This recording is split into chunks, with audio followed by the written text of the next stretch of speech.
Empezamos con lo que es la fasciolasis. Esa es también llamada diastamatosis hepática.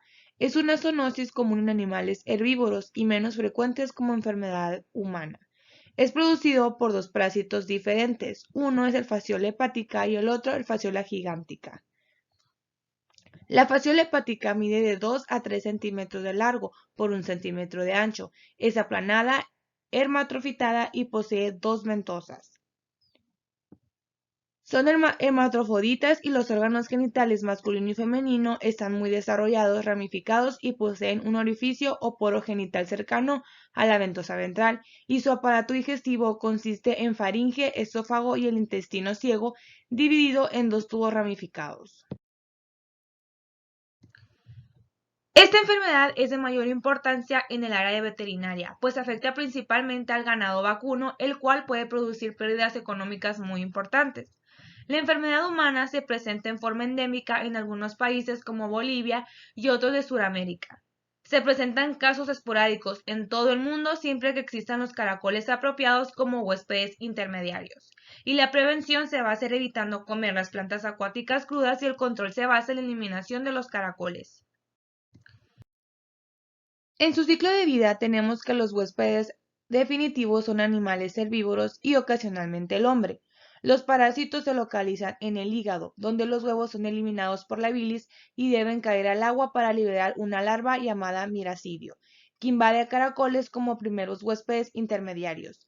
De estos van a salir muchas larvas, llamadas cercarias, que se enquistan en plantas acuáticas donde forman las metacercarias, las cuales al ser ingeridas producen infección. Aquí podemos ver una imagen de su ciclo de vida, en el cual las personas infectadas o reservorios animales eliminan a los huevos con las materias fecales. Ahí los huevos dan lugar a los miracidios. Los miracidios, en lo que va a ser el caracol, se van a transformar en esperoquistes y luego en redias y cercarias. Y las cercarias van a salir del caracol y van a nadar en lo que vendrá siendo el agua, infectando a las plantas acuáticas, donde se van a adherir y se van a penetrar en las metacercarias del parásito, donde van a infectar a los animales o al hombre. Las cercarias, de lo que vendrá siendo la sinensis, que más adelante la veremos, van a invadir los peces de agua dulce, que son los segundos huéspedes intermediarios, en los cuales se van a enquistar para formar metacercarias. El hombre se va a infectar por lo que viene siendo el parásito de fasciolosis hepática al comer plantas acuáticas contaminadas. Continuando con lo que vendría siendo la patología y la patogenia, podemos dividirla en tres etapas, de acuerdo a la localización de los parásitos. La primera va a corresponder a la invasión con lesiones en el intestino, peritoneo e hígado, en los cuales va a producir inflamación y pequeños abscesos con eosinófilos. En la segunda fase latente va a corresponder a lo que es la llegada y crecimiento de los parásitos jóvenes en el hígado, la cual dura meses o años y puede pasar clínicamente desapercibida. Y en la tercera etapa podemos ver que es obstructiva, que va a corresponder al establecimiento de los parásitos en los conductos biliares intrahepáticos, donde va a haber inflamación, abscesos, hiperplasia celular, hepatomegalia y finalmente fibrosis.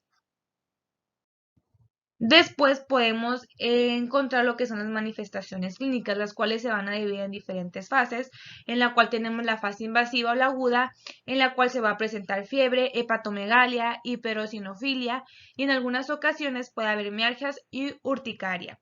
En la etapa crónica se puede presentar cólico de tipo biliar con ictericia y ocasionalmente presencia de abscesos.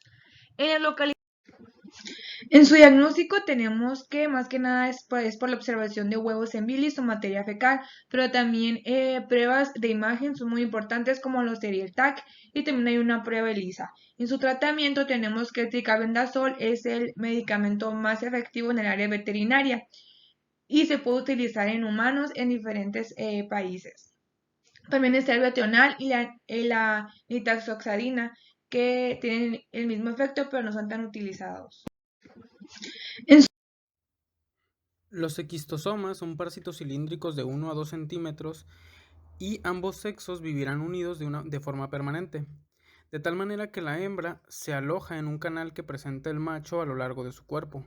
Existen tres diferentes tipos de especies: el S. manzoni, S. baematobium, S. japonicum Y la diferencia que tienen estos tres es que en el primero se van a presentar tubérculos en la cutícula que van a estar perfectamente desarrollados. En el segundo van a haber tubérculos, pero van a ser menos desarrollados. Y en el tercero van a estar ausentes. Los huevos de los esquistosomas salen del intestino a través de los tejidos y son eliminados en las materias fecales u orina. Deben de caer en agua para poder convertirse en mirácidios, que es la primera forma larvaria con la que invadirán a caracoles como huésped intermediario. En esto se transformarán en su segunda larva, llamada cercaria, que sale del caracol para nadar en agua hasta encontrar la piel de un huésped definitivo. En este entra y viaja a la vía linfática y sanguínea para alojarse como un parásito adulto en las vénulas. Los huevos. La primera lesión es al entrar, causando una dermatitis que en ocasiones tiene una reacción alérgica y aumento en los eosinófilos. En la segunda etapa hay un daño tisular ocasionado por los trombos originados por parásitos muertos o granulomas causados por los huevos en tejidos. Estas lesiones se ven en hígado, colon, pulmón, vaso y vejiga. En la fase tardía, con fibrosis y cicatrización, pueden dar origen a pólipos intestinales, fibrosis pulmonar y cirrosis. En el aparato urinario, aparte de los granulomas, puede haber úlceras y papilomas. La primera lesión. Las principales manifestaciones clínicas vendrían siendo dermatitis, fiebre, hipersensibilidad, adenopatía, hepatomegalia y esplenomegalia. De manera crónica, en los intestinos se puede presentar dolor abdominal, diarrea, úlceras y pólipos. En el tracto urinario se produce una hematuria, fibrosis y calcificaciones en vejiga y uréter. A nivel pulmonar se ve una disnea y cor pulmonar. A nivel neurológico se ve una mielopatía, convulsiones e hipertensión intracraneana. Para su diagnóstico se puede hacer una identificación de los huevos en muestras fecales. Se puede hacer una biopsia de colon, hígado, vejiga, etc. Se usa una prueba ELISA, pero en viajeros en zonas endémicas, detección de antígenos para poder probar la severidad de la enfermedad y prueba PCR. Para su tratamiento se utiliza praziquantel, que es el que se utiliza de preferencia tanto en casos individuales como en comunidades. También se puede utilizar oxamniquina, pero con menores resultados a la anterior. Buenos días, mi nombre es Efren y yo les voy a hablar acerca de lo que es la clonorquiasis. Bueno, aquí lo que es los trematodos, que es Clonorchis sinensis, Opistorchis viverini y Opistorchis felinis, son parásitos de las vías biliares que predominan en países del lejano oriente. Dentro de su agente etiológico, estos son parásitos planos de 1 a 2 centímetros de longitud con huevos muy pequeños de 30 micras, provistos de un operáculo y una espícula en el otro extremo. Estos parásitos son similares entre sí en su estadio adulto y sus huevos son planos y alargados y el tamaño es de 1 a 2 centímetros de longitud de 0.2 a 0.4 centímetros de ancho. Poseen una ventosa oral y se diferencian entre sí por las células en llama de las cercarias. Los huevos son pequeños, aproximadamente de 30 micras de longitud y provistos de un opérculo y una ligera prominencia al otro lado del extremo de la pared. Aquí podemos ver una imagen de Clonorchis sinensis, que esto es un parásito adulto que muestra dos ventosas y órganos reproductivos, el femenino en espiral en la parte anterior y el masculino ramificado en la parte posterior. Las glándulas vitelinas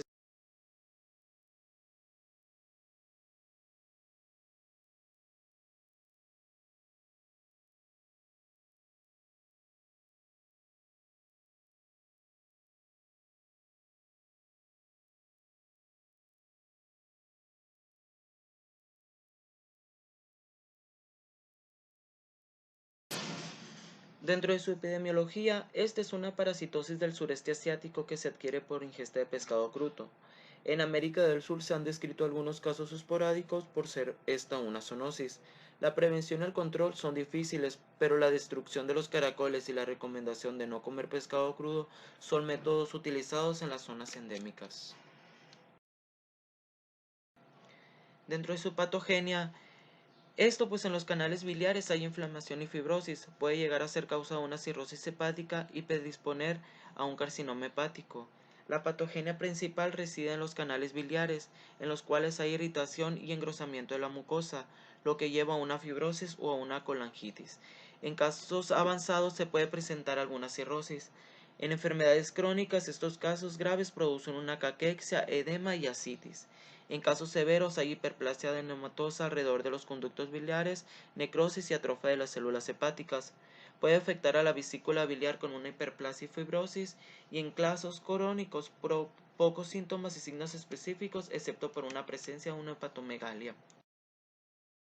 Dentro de sus manifestaciones clínicas, pues esta produce dolor en zona hepática, diarrea, ictericia y masas intraabdominales.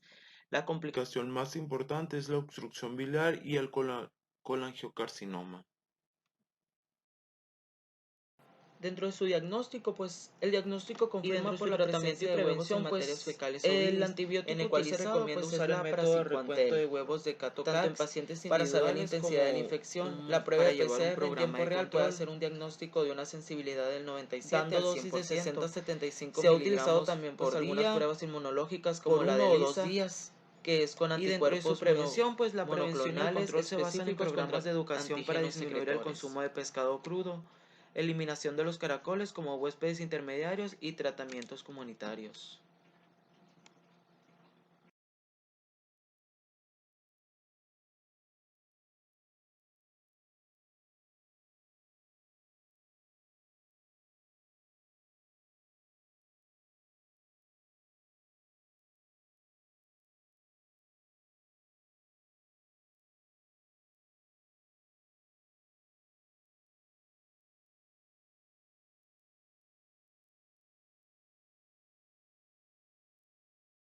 Tenemos paragonimiasis.